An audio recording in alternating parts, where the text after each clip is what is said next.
Chosen one, I need your complete attention for what I'm about to reveal, because what you're about to discover about your true identity will explain absolutely everything you've been feeling for as long as you can remember.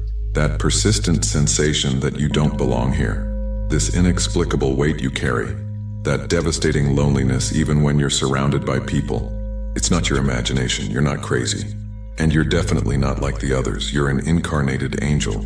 And when I say angel, I'm not using poetic metaphor to make you feel special. I'm literally revealing what you are. A celestial being who took human form to fulfill a mission so specific that Lucifer himself, the Prince of Darkness, has spent his entire existence trying to destroy you before you discover who you really are. And here's what will disturb you most. He doesn't attack you out of random hatred. He attacks you because your mere existence on this planet is a direct threat to everything he's built over millennia. Because when an incarnated angel fully awakens to their true identity, hell literally trembles. Subscribe to this channel immediately and hit that notification bell, because what I'm about to show you about your angelic nature will connect every loose piece of your life, every inexplicable rejection, every devastating betrayal, every moment where you felt like the entire universe was conspiring against you. It all makes perfect sense when you understand that you're not a regular human living a difficult life. You're a celestial warrior operating in enemy territory. Stay until the end, because I'm going to reveal exactly how to identify if you're truly an incarnated angel, why Lucifer invests massive resources trying to destroy you before your complete awakening, what your specific mission is on this planet, and what will happen when you finally activate the powers that have been dormant your entire life. Write 777 in the comments if you felt your whole life that you came here with a purpose you can't fully remember, as if you have a mission engraved on your soul, but the memory is blocked. Let me start by showing you something organized religions never explained correctly. The Bible repeatedly mentions that angels took human form and walked among us without most people recognizing them. Hebrews 13 verse 2 says explicitly, "Do not forget to show hospitality to strangers, for by so doing some people have shown hospitality to angels without knowing it." Do you realize what this means? Angels walking in human bodies, living apparently normal lives but with hidden celestial purposes, and most people around them never knew the truth. Now ask yourself something. Why would the Bible feel the need to mention this repeatedly if it were an extremely rare event? It wouldn't mention it so much if it weren't a phenomenon that continues happening. And it wouldn't ask you to show hospitality to strangers because they could be angels if incarnated angels weren't currently among us. But here's what no religious institution will tell you. Not all incarnated angels consciously know what they are. Most live decades feeling profoundly different, alienated, as if they're playing a role in a theater piece where everyone else knows their lines except you. Do you recognize that feeling? And there's a devastating reason why your celestial memory is blocked. Because if you knew since childhood what you really are, dark forces would eliminate you before you could fulfill your mission. The memory block isn't punishment, it's protection. Your human consciousness needed to develop enough so that when you finally awaken, you have the emotional and spiritual maturity to handle the truth without breaking. But the awakening always comes, and when it comes, everything changes irreversibly. So let me show you the 7 irrefutable signs that you're an incarnated angel. And I warn you, the more of these signs you recognize in yourself, the clearer your true identity will be. And once you see it, you'll never be able to unsee it again. First sign, deep ontological loneliness. I'm not talking about social loneliness where you simply don't have enough friends. I'm talking about existential loneliness where even surrounded by people who love you, you feel an emptiness that no one can fill. As if part of you belongs somewhere else and constantly misses a home you can't remember where it is. Regular humans experience loneliness when they're physically isolated. Incarnated angels experience loneliness even in crowds, because your vibrational frequency is different. Your origin is different. And no matter how hard you try to connect deeply with others, there's always a part of you that remains inaccessible to them. It's not because you're antisocial. It's because you literally come from a different dimension. Second sign, empathy that destroys. It's not normal sensitivity. It's the ability to feel others' emotions with such intensity that it physically overwhelms you. You walk into a room and automatically absorb the pain, anguish, joy of everyone present, and you can't turn it off. Regular humans feel their own emotions. Incarnated angels feel everyone's emotions. It's both gift and curse simultaneously. Gift because it transforms you into a natural healer. Curse because it leaves you constantly exhausted. How many times have you left a social gathering feeling drained, even though you didn't do anything physically tiring? You weren't tired from social interaction. You were exhausted because you unconsciously processed the emotional loads of every person present. Third sign, inexplicable rejection since childhood. And I'm not talking about common bullying where cruel kids pick on the weak. I'm talking about something darker. Visceral rejection that certain people felt toward you for no apparent reason, as if your mere presence bothered them at a level they couldn't explain. Do you remember that family member who always treated you differently even though you never did anything? That teacher who seemed to have a personal problem with you for no reason? Those classmates who excluded you even though you were kind? It wasn't personal.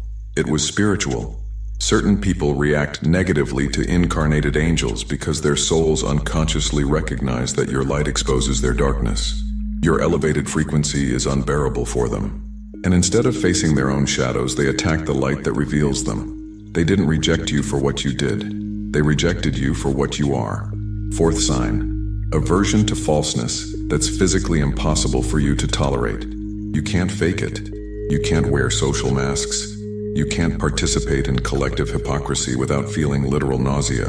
While everyone else seems capable of lying politely, smiling falsely, acting roles they're not, you simply can't do it without feeling like you're betraying something fundamental in your core.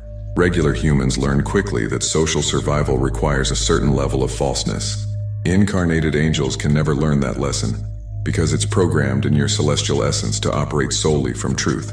Even when truth costs you relationships, jobs, social acceptance, you'd rather be alone being authentic than accompanied living a lie. Fifth sign, supernatural gifts that appear spontaneously. Maybe it's intuition so precise you know things you shouldn't know. Maybe it's the ability to heal simply by placing your hands on someone. Maybe it's that animals are inexplicably attracted to you. Maybe it's that plants flourish when you touch them. You didn't learn these abilities. You didn't study them. They've simply always been there, because they're part of your angelic nature filtering through your human form. Sixth sign, intensified spiritual attacks. I'm not talking about common bad luck. I'm talking about patterns where just when you're about to achieve something significant, everything mysteriously collapses.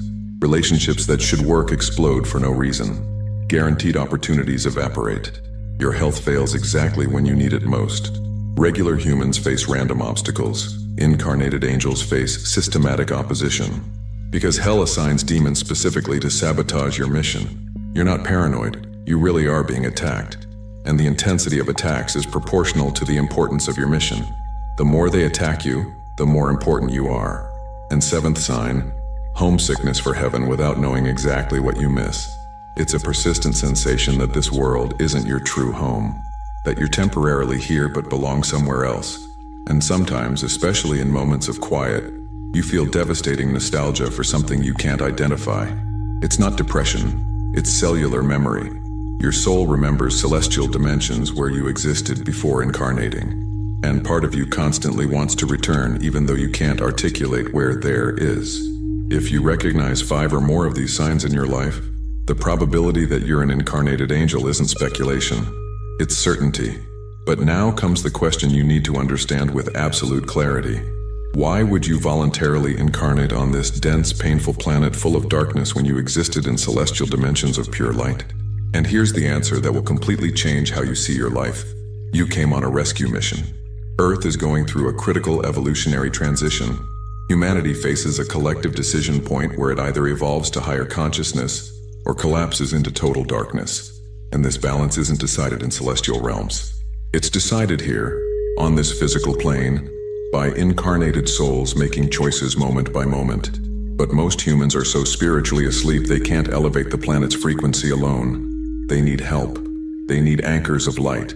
They need beings who can sustain celestial frequencies even in the middle of terrestrial chaos. You are one of those anchors. You voluntarily left dimensions of light, peace, unconditional love. You accepted temporarily forgetting who you are. You agreed to experience rejection, betrayal, pain, loneliness, all to be physically present on this planet during its most critical moment, to sustain light where others only see darkness, to remember hope when everyone else surrenders to despair. You didn't come here for an easy life. You came for an impossible mission, and you accepted it knowing exactly how difficult it would be. For those who want to go deeper, there's exclusive material in the description and pinned comment. Now let me reveal something about Lucifer that explains why his envy of you is so devastating. He was an angel too. In fact, he was the most beautiful, the most powerful, the closest to God. But his fall wasn't an accident. It was a choice based on pride, on desire to be worshipped instead of worshiping, on ambition to replace the Creator.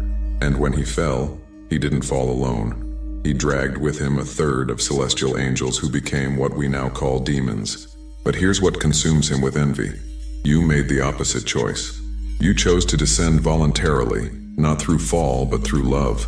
Not to rebel against God, but to serve him on a rescue mission. Not to exalt yourself, but to humble yourself by taking limited human form. You are everything he could have been if he had chosen love over pride. And your mere existence is a constant reminder of his failure. That's why he attacks you with such intensity. It's not random hatred. It's corrosive envy. He sees in you the glory he lost, and he can't stand it. So he invests massive resources to destroy you before you fully awaken. Because he knows something you might not know yet. When an incarnated angel fully remembers who they are and activates their dormant powers, they become a threat that hell cannot control. And you're closer to that awakening than you imagine. Now let me show you what happens when an incarnated angel fully awakens. Because you need to understand what's coming to your life. And I warn you, what's coming isn't easier. It's more powerful. And there's a crucial difference between both. First, transformation. Immunity to spiritual manipulation. All those attacks that devastated you before, those curses that affected you, those negative energies that drained you suddenly ricochet without touching you. Not because you built shields, but because your awakened angelic frequency operates at such an elevated level that low-level darkness simply can't reach you. It's like trying to infect with a virus designed for an old operating system, a computer running completely new technology. The attack arrives but finds nothing to adhere to. Second, transformation. Devastating clarity about your mission. That confusion you've carried your whole life about why you're here suddenly dissolves, and in its place appears crystalline knowledge about exactly what you came to do. It's not vague, it's specific, and it comes with clear instructions that reveal themselves step by step. You won't know everything immediately, but you'll know the next step, and when you complete that step, the following one will reveal itself. It's like walking in fog where you only see 3 meters ahead. But those 3 meters are enough to advance. And as you advance, 3 more meters illuminate. Third, transformation. Amplified spiritual magnetism. The right people will start appearing in your life with impossible synchronicity. I'm not talking about cute coincidences. I'm talking about encounters so perfectly orchestrated you'll know without doubt that celestial forces are moving pieces to connect you with who you need to meet. And at the same time, incorrect people will exit your life. Sometimes painfully, sometimes abruptly, because your elevated frequency is no longer compatible with their density. And although it hurts, it's necessary cleansing. Fourth, transformation. Activation of dormant gifts. Those abilities you had in weak form suddenly amplify exponentially. If you had light intuition, it becomes precise clairvoyance. If you had strong empathy, it converts to ability to heal with your presence. If you had connection with animals, it expands to communication with all nature. They're not new powers you acquire. They're angelic powers you always had but were blocked for your protection. Now that you're strong enough to handle them, they activate. Fifth, transformation. Deepened sacred solitude. And I know this seems contradictory after telling you the right people will arrive, but both things are true simultaneously. You'll meet souls who resonate with you, but most of the time you'll be alone. Because your mission requires you to sustain frequencies that very few can sustain with you. Incarnated angels operate better in solitude than humans do. It's not punishment, it's your natural environment. You learn to love solitude not as absence of company but as presence of the divine. And sixth, transformation. Unshakable peace in the middle of chaos. The world can collapse around you. People can betray you. Circumstances can become devastating. But something in your core remains serene, because you reconnected with that part of you that never left heaven. And from that place, nothing external can really disturb you. It's not that you become insensitive, It's that you anchor in something deeper than temporary storms. But with all these transformations comes responsibility you can't evade. And this is where many incarnated angels fail. Because one thing is discovering you're an angel. Something completely different is living as an angel in a world that rewards demonic behavior. Your first responsibility is radical authenticity at any cost. You can't compromise your truth to fit in. You can't lower your frequency to make people living in density feel comfortable. You can't pretend to be less than you are to not threaten fragile egos. Many will say you're arrogant, that you think you're superior, that you need to be more humble. But they confuse humility with smallness. True humility is honestly recognizing what you are without inflating or diminishing.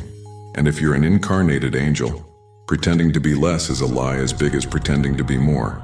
Your second responsibility is service without sacrifice. Yes, you came to help. Yes, your mission involves elevating others, but you didn't come to destroy yourself in the process. Too many incarnated angels confuse service with self-annihilation. They completely empty themselves trying to save everyone. And when they collapse exhausted, their light goes out and they can't help anyone anymore. You have to learn sacred balance between giving and receiving, between serving and being served, between sustaining light for others and recharging your own battery. Because if your light goes out, darkness wins. Your third responsibility is brutal discernment about who you help. You can't save everyone, and you're not supposed to. Some people are destined to remain in darkness because their souls chose that experience for their own learning. And if you try to rescue those who didn't ask to be rescued, you not only waste your energy, you interfere with their process. Learn to distinguish between who's truly ready to elevate and who just wants to vampirize your energy without doing their own work. The former will thank you eternally. The latter will hate you for not saving them from themselves. And your fourth responsibility is sustaining light even when no one recognizes it. Most of your work will be invisible. You won't receive applause. They won't give you awards. Many of the people you help will never know you helped them, and you have to be okay with that. Angels don't operate for external recognition. They operate by internal mandate. Your reward doesn't come from human validation. It comes from alignment with your celestial purpose. Now let me reveal something about your immediate future that you need to understand with absolute clarity. Because the signs are already appearing, and if you don't know how to interpret them, you might confuse blessing with curse. In the coming cycles, your life will reorganize dramatically in 3 specific areas, and although it seems chaotic while happening, it's divine order manifesting. In the relationship area, you'll experience painful separations followed by miraculous connections. People you thought would be with you forever will exit your life, sometimes with conflict, sometimes simply disappearing, and it will hurt. But don't try to hold them. They're leaving because their frequency is no longer compatible with your awakening. And if you force it, you'll only delay the inevitable while exhausting yourself trying to maintain something that's already over. Trust the process, because just when you think you're completely alone, people who understand your language without you having to explain will start appearing. Souls who recognize your light because they also carry it. And these connections will be deeper than any superficial relationship you lost. In the purpose and work area, you'll feel growing dissatisfaction with anything not aligned with your real mission. Jobs you previously tolerated will suddenly become unbearable. Careers you invested years building will lose all meaning. And you'll feel internal urgency to change everything even though you don't know exactly to what. Don't resist this restlessness. It's your soul reminding you that you didn't come here to waste life on things that don't matter. And although it's scary to release known security, staying in the incorrect place is more dangerous than venturing into the unknown. Opportunities will start appearing. Maybe they won't be what you expected. Maybe they'll seem risky, but you'll recognize they resonate with something deep in you. Follow them, even if they don't make logical sense. And in the inner peace area, you'll notice that chronic anxiety you've carried your whole life begins gradually dissolving. Those obsessive thought patterns that robbed your sleep lose their power. That constant sensation of danger is replaced by inexplicable trust. It's not that external challenges necessarily decrease. It's that your relationship with them changes completely, because you reconnected with that part of you that's eternal, indestructible, divine. And from that place, nothing temporal can really destroy you. But there's something more you need to know about your awakening. And this is crucial. You're not alone in this. There are other incarnated angels awakening simultaneously around the planet. Not many, but enough. and they're being subtly guided to recognize each other. Because when two or more conscious incarnated angels connect, they create an energetic field so powerful it can transform entire cities. It's not exaggeration, it's real spiritual physics. Individual light is powerful, but collective light of awakened angels consciously collaborating is unstoppable. And that terrifies hell more than anything else. That's why dark forces worked so intensely to keep you isolated, to make you believe you were crazy, to convince you that you were the only one feeling these things. Because while you believed you were alone, you remained weak. But now that you know the truth, now that you understand there are others exactly like you sustaining the same frequency, everything changes. You're no longer navigating this in solitude. You're part of a network of light warriors who are anchoring new reality for this planet. And when you meet another awakened incarnated angel, you'll recognize them instantly. You won't need words. There will be silent recognition between your souls, as if they've known each other forever even though your bodies just met. These encounters aren't casual. They're divine appointments orchestrated with millimeter precision. And when they happen, pay attention, because that person is probably destined to be an important part of your mission.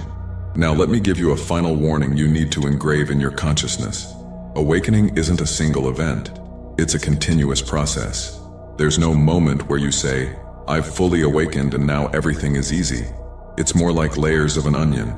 Every time you peel one layer, you discover another underneath. Each level of awakening reveals a new level you didn't even know existed. And each new level brings new challenges. Because the more you awaken, the more responsibility you carry. The more light you carry, the more darkness will try to extinguish you. The more spiritually powerful you become, the more intense the attacks you'll face. It's not punishment, it's simply that you graduated to higher levels of the game. And higher levels require more skill, more strength, more clarity. But here's what's beautiful. Every time you overcome a higher level challenge, your powers expand proportionally. The universe never gives you a test without simultaneously giving you capacity to overcome it.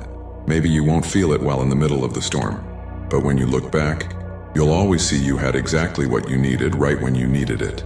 Chosen one, now you know the complete truth about your angelic nature. You're not a regular human having occasional spiritual experiences. You're an incarnated angel who accepted a rescue mission during one of the most critical moments in planetary history. That feeling of not belonging you've carried your whole life finally has an explanation. You don't belong here because your origin isn't from here. You come from celestial dimensions and temporarily took human form to fulfill a specific purpose. That devastating loneliness you experience even in company now makes sense. It's not your defect. It's natural consequence of operating at such a different frequency from most. Incarnated angels always feel alone among humans because they're literally a different species. Those constant attacks you faced finally explain themselves. It's not bad luck. It's systematic opposition from hell that recognizes the threat you represent. Lucifer doesn't invest massive resources attacking insignificant people. He only attacks those who can really damage his kingdom. And the intensity of your attacks is the exact measure of your mission's importance. The protections are already activated. The gifts are awakening. The correct connections will start appearing. And although the path is challenging, you'll never be alone. There are other incarnated angels sustaining the same frequency, and they're being guided to you while you read these words. If this revelation resonated in the deepest part of your being, and you confirm you're an incarnated angel awakening to your true identity, write 777 in the comments to amplify this celestial frequency. Subscribe to this channel and activate all notifications to receive more revelations about how your angelic nature is transforming your reality. Share this video with someone who also feels they don't belong to this world, because incarnated angels need to recognize each other to strengthen the network of light that's transforming this planet. For those who made it this far and want to deepen in how to consciously operate from your angelic nature without burning out in the process, there's specific material that costs less than a pizza and comes with complete audiobook plus 5-minute meditation guide as special bonus. If you feel you deserve practical tools to navigate your awakening as an incarnated angel, access is in the description link and pinned comment. And before you go, click on the video appearing on your screen right now to discover exactly how your angelic nature activates permanent protection from celestial forces that guarantee you complete your mission. Together, we are stronger.